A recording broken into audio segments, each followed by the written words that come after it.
We work with subs all the time. How often have we said we have to be done by July 1st? And they go, whoa, whoa, whoa, whoa, I don't have any control over any of your other subs. How was Ed Harris, though? What did he do when it came to pushing back on Grumman? He goes, I don't care what it was assigned to do, we have to get done. That's that. Now, he wasn't just what I would full of empty platitudes. In fact, he was talking about solutions. But Ed Harris was a unique individual in this discussion. Obviously, I get it. It's Hollywood, where they were acting this out. But how was his leadership style as we'll call him the manager or superintendent of NASA? What was his style like? He was definitely a D. Look, I don't care how you need to. I'm going to give you some suggestions. Call the guy who make the light bulbs and the switches, and then we're going to get every ounce of energy. By the way, at any point in time, did Ed Harris start going in and designing the filter system or doing calculations? He delegated. He pushed that down, said, here's the goal, here's what I want you to do. I'm going to set direction, align resources, and provide some motivation. You know what the motivation is here? We got 3 guys that are going to die in space. So that's all the motivation y'all should need right now. And he got it done. Obviously, once again, it's play acting. There was a person in there that I used the collective phrase, the wet blanket. You chuckled, I think you knew who it was. Who was the wet blanket? There was a point when he says, we have to get this thing down to 12 amps. And the guy said, you can't run a vacuum cleaner on 12 amps, John. We hear that all the time in our industry, the killer phrases. We have to be done by August. There's no way it's going to happen. We're going into the rainy season. Thank you for that wonderful, poignant statement. We're going to have to get done on August 1st. And once again, Ed Harris had to do, I call it kind of bapping him back, stay focused. You're kind of getting distracted here. But how do you deal with those wet blankets that just come to you? You never put enough money in the bid, you stupid estimators. You never do this, blah, blah, blah. You gave me a crappy sub. Okay, thank you for that. But that's life. We need to move on. How are we going to deal with those situations? And once again, we had the guy here. 3 guys are kind of hovering in space and could die at any minute. And we got this guy that's automatically being the poison pill. Are we the poison pill sometimes? Are we Debbie Downer, Negative Nelly, or the wet blanket? What about MacGyver? And once again, there was a reason, but who was MacGyver in this story? Yeah, the guy that walked in and said, we got to get this to fit to this. And using all that junk on the table. That's all they got. Did you hear any killer phrases there? I didn't. In fact, it was very objective, and those were probably a group of engineers. That's what they did. They kind of huddled up. Once again, Ed Harris wasn't in there fixing, touching parts and pieces. He just said, I guess you better figure out how to get the square peg and the round hole. But there was no killer phrases like, in fact, the only killer phrase in that sequence was Ed Harris when he said, please don't tell me this is a government job, or you gotta be kidding me, as if we need one more thing to go wrong. One more thing went wrong.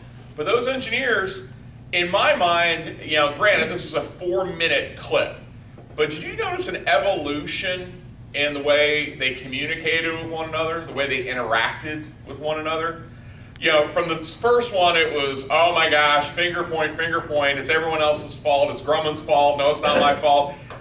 It happened, something went wrong, but they evolved from there till the end, which was, we got to get this filter fixed. By the way, does anyone else see a sense of irony? And obviously this was set back in the 60s, and for my smokers in the room, you can appreciate it, but Ed Harris is just puffing away, and they're talking about a CO2 filter, and he's like, we gotta get the square peg in the round hole. Every time I see this clip, I kind of chuckle to myself.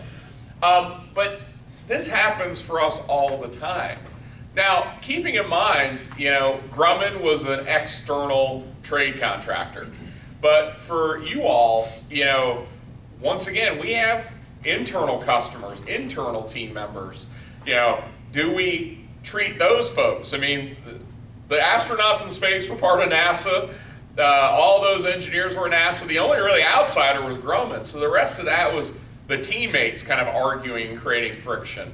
So once again, we don't have to agree with one another. There's a difference between challenging our teammates, saying, hey, what were you thinking when you put this bid together? Versus, what were you thinking when you put this bid together? I mean, there's a different approach, and it's also how we deliver that.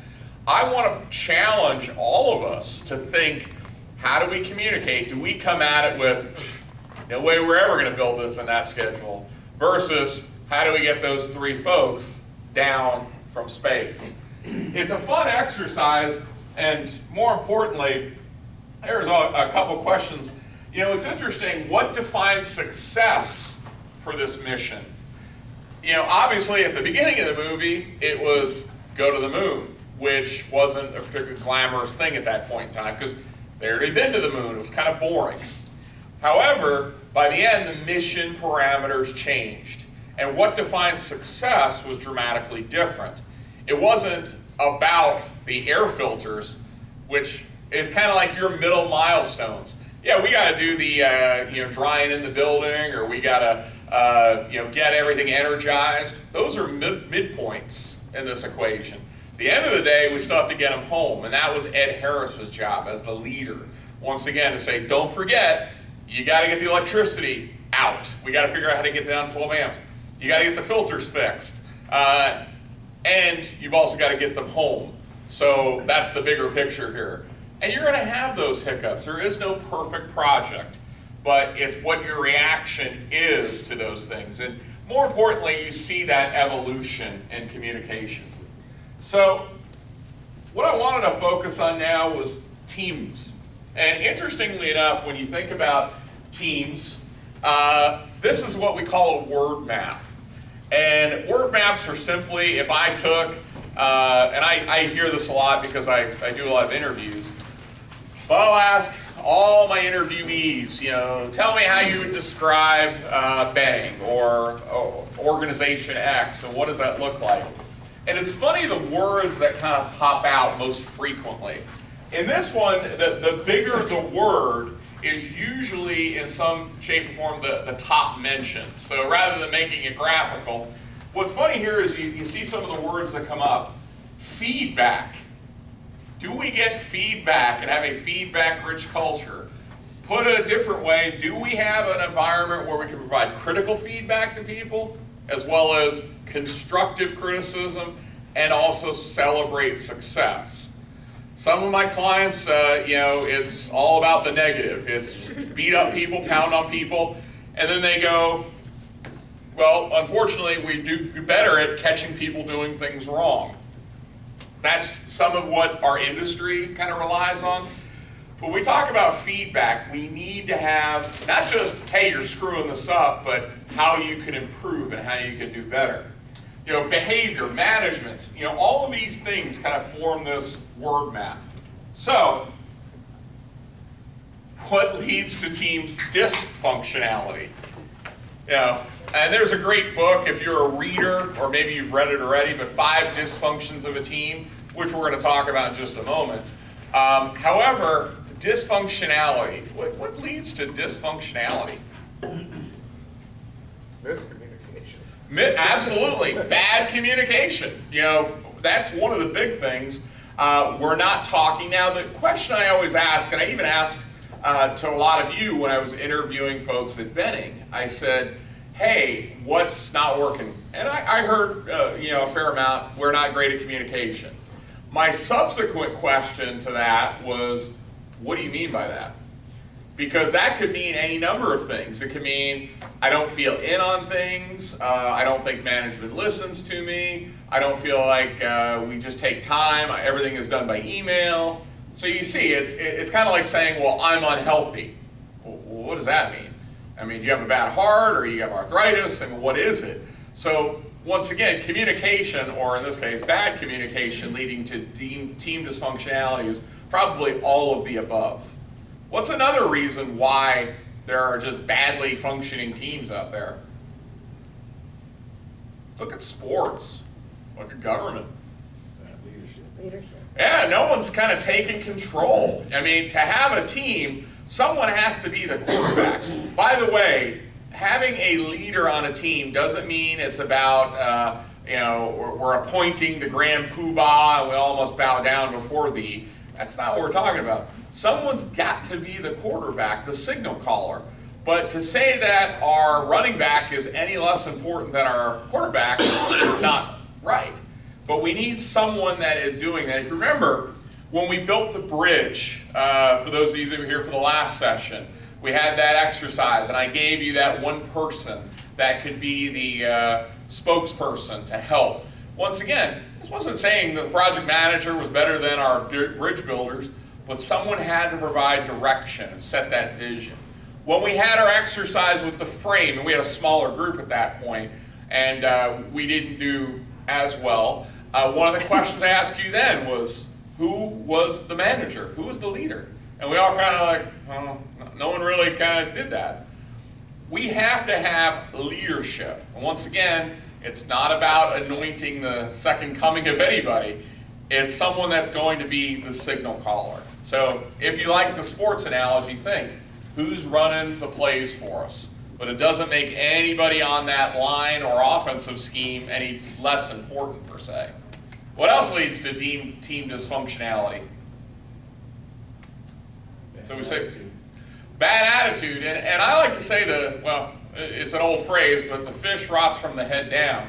So if we don't have a leader, or we have a negative Nelly that's the leader, that creates bad morale. It doesn't create a great attitude. We don't really feel unified. So that can lead to a lot of dysfunction. But also, what could lead to bad attitudes? What gets us to that point? Egos get in the way, absolutely. In some cases, it's just dislike, or there's another word, distrust.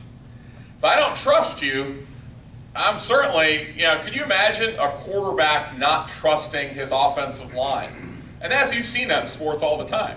It was a funny movie. I think it was Unnecessary Roughness way back in the 80s or 90s. And the whole idea was, the quarterback was kind of throwing the line under the bus. The line said, "Good luck." And they came in and just tackled and sacked the quarterback. If you don't trust me, now, that's an extreme example, but I gotta trust that estimating is gonna do their job to set us up for success.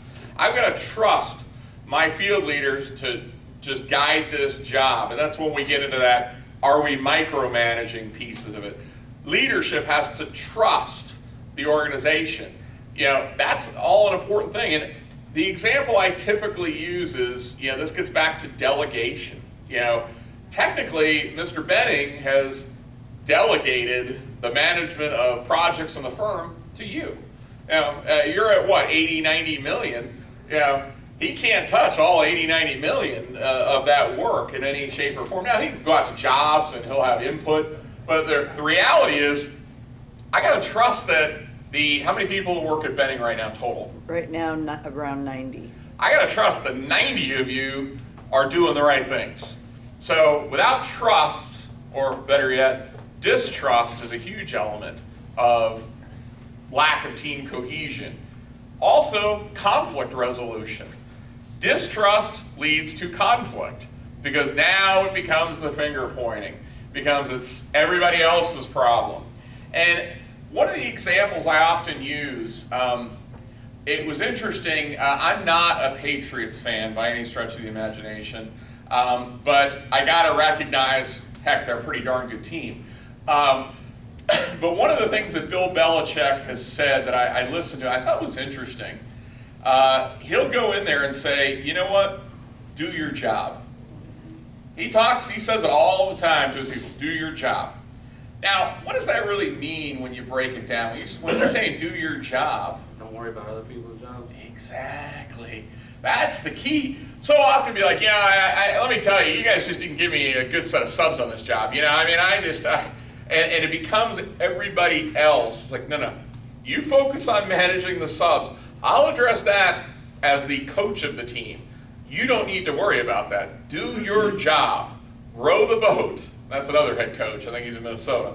But you do that, we'll be okay. And it's funny, when you look at the culture of New England, short of time, unless you're a Patriots fan, I can name like 3 or 4 Patriots.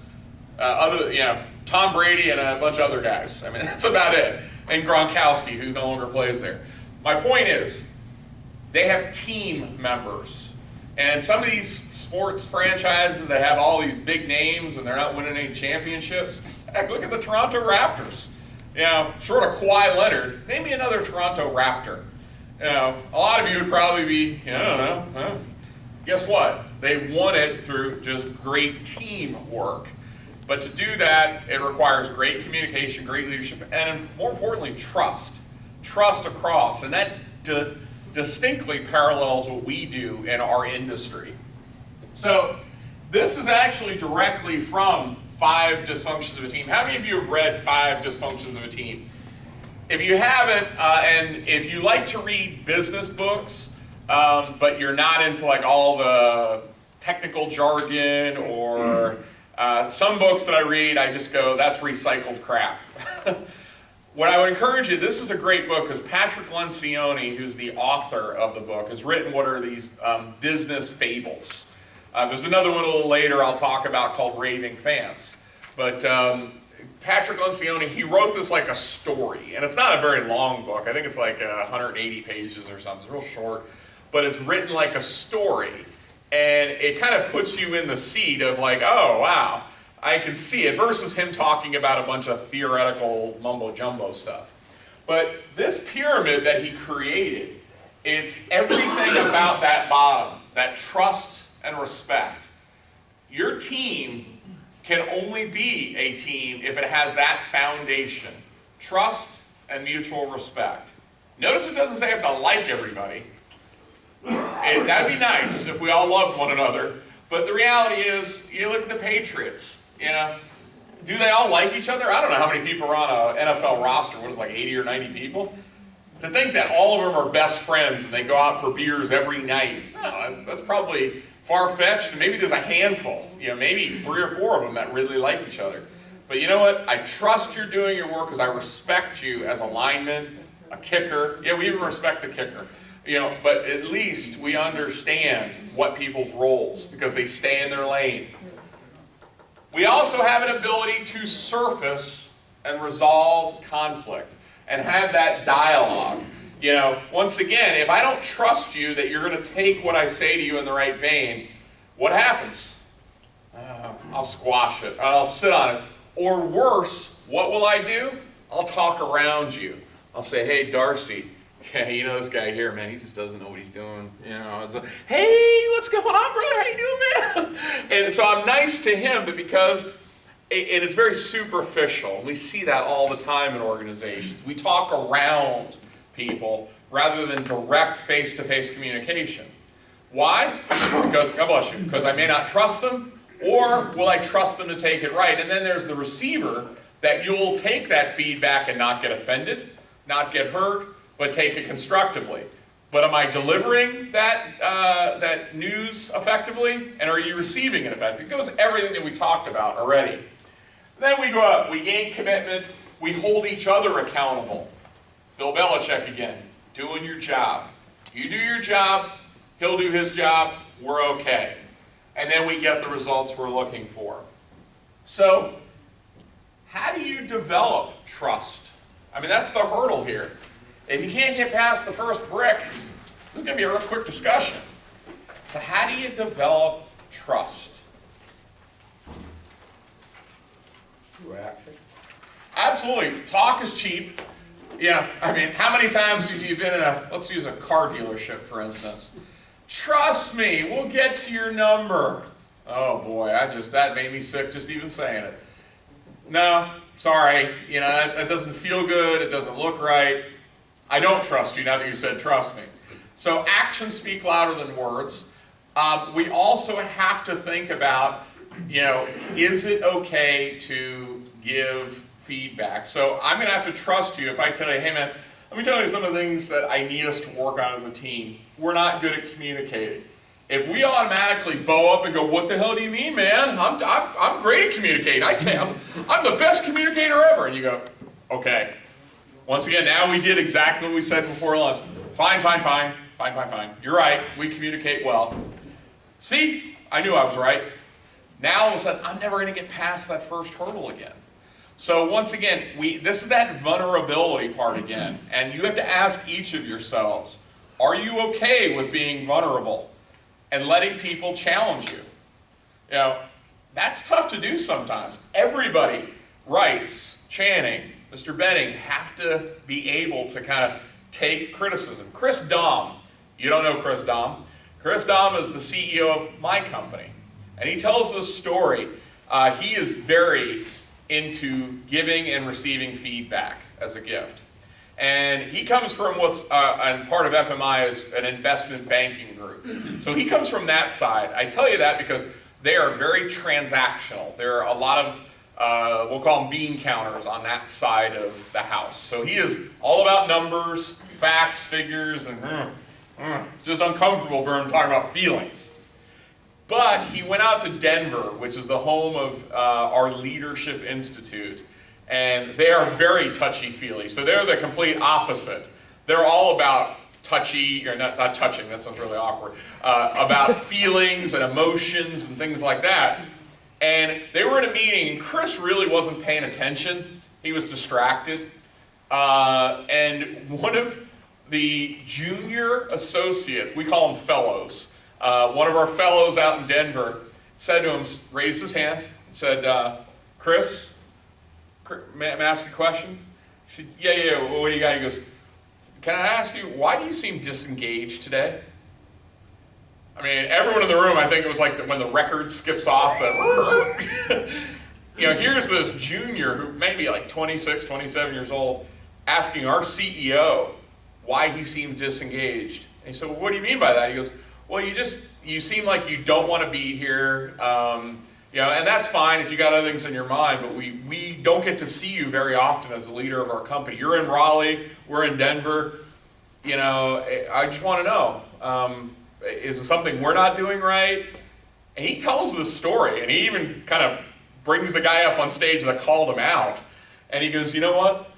Ever since that point, that was eye-opening, and that took courage for that junior person to do that. And more importantly, it took courage by me to say, you know what? You're absolutely right. I'm being a D. I'm being something that I shouldn't be right now. How many of us would A, be the first person, or be Chris, and be comfortable with that? That's where we got to get to, because that's how you start to develop trust. Because you could imagine if Chris shut him down and says, did you just call me out? Who are you? Oh, you've been working here for 2 weeks? Well, you're not gonna work here much longer, so, okay, everyone would shut down at that point in time, and that's not healthy, because then we'll never get past the first layer. So, when we talk about these effective teams, think about your project teams currently, internal and external. First one, do you have leadership? As I said, we're not about making kings or queens. This is about leaders. So who is going to lead the project? And yes, you can say, well, it's the PM and the superintendent. I understand, but we also need kind of that single accountability.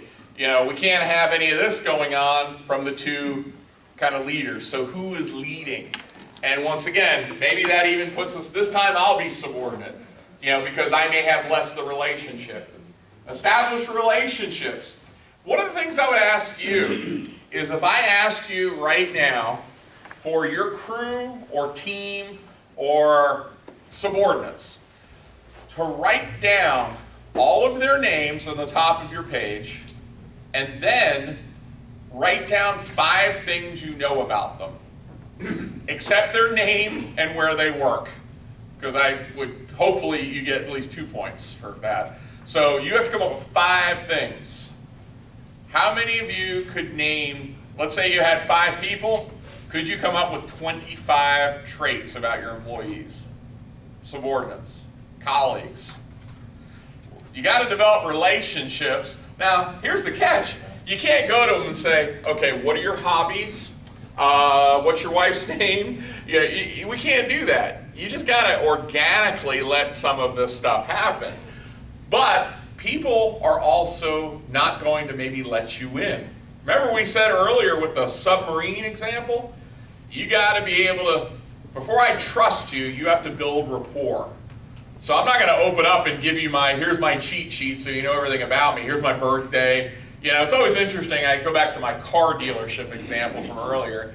And, you know, they always, it's an old school thing, but they used to send birthday cards. So if you got a car there, well, they know that because they have your driver's license. And they write that down that your birthday is December 18th and, you know, got it.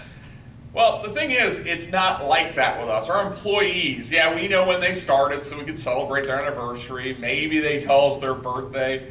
The rest of it you have to organically know because we're developing rapport, and then we can work backwards from there. Fostering teamwork, that's delegation, providing feedback. It's the yin and yang and give and take. Not being the taskmaster drill sergeant, but once again, being collaborative as a leader. You know, ultimately, the buck stops with all of you on your respective projects or departments. But we also need to foster a sense of teamwork. And then what are the ground rules? Roles, responsibilities, expectations, targets, accountability. Once again, do we do a good enough job of holding our team accountable? And then a minor word on leadership. So this concept of leadership, as I said, it's not about who's in control, who has all the gold, makes all the rules, as I refer to as the golden rule. It's not about that, folks. You know, first of all, it's about how do we get this job done? Who's the best signal caller for this? And yes, it does also mean that, yes, if we're gonna make John Smith or Mary Smith the person in charge, we're also going to say we are going to be subordinate to them. Not necessarily that they're better than us, because it's not about that, but I'm going to have to accept them as the leader. And some of us may struggle with that. I can tell you in my organization, let's just say at FMI we have a lot of D's. We're a lot like you all, so we have a lot of D's. So we got a lot of people in my organization that always want to tell you, let me tell you what you need to do. I'm a consultant. We're all consultants at FMI. So we constantly are very critical of ourselves. And we challenge our leadership all the time. And say, hey, you know, I know you run the Tampa office, but let me tell you all the things you're doing wrong. And you go, thank you. We got to take that feedback. At the same time, there's a point where I've had to put a couple of my people, and we'll call it timeout. And I go, hey, you put me here. You asked me to be the quarterback. Stop playing armchair quarterback, telling me what I could do differently. Now, some of it is feedback that I need to hear. Some of it is just saying how you would do things. And I know we're all probably maybe a little guilty of that as a quarterback, you know, but sometimes it requires us to take a step back. I may have the right answer and may be different than yours, but we get to that same solution eventually. But then this concept of facilitation, you know, we're all about facilitating. Once again, it's not about me having the book and the sheet of music and I'm conducting and I never show anyone else the sheet of music. It's here's all the information and I'm going to put the right people in the right places to get us done. So what we're going to do now, because I gave you an abbreviated lunch break, we have one more section to go through. I'll give you an abbreviated break because I know some of you are going through DTs right now and need to go out and have a cigarette real quick. So I will give you a moment. I'm contributing to the delinquency of betting, apparently. So I'll let you take a quick smoke break. Once again,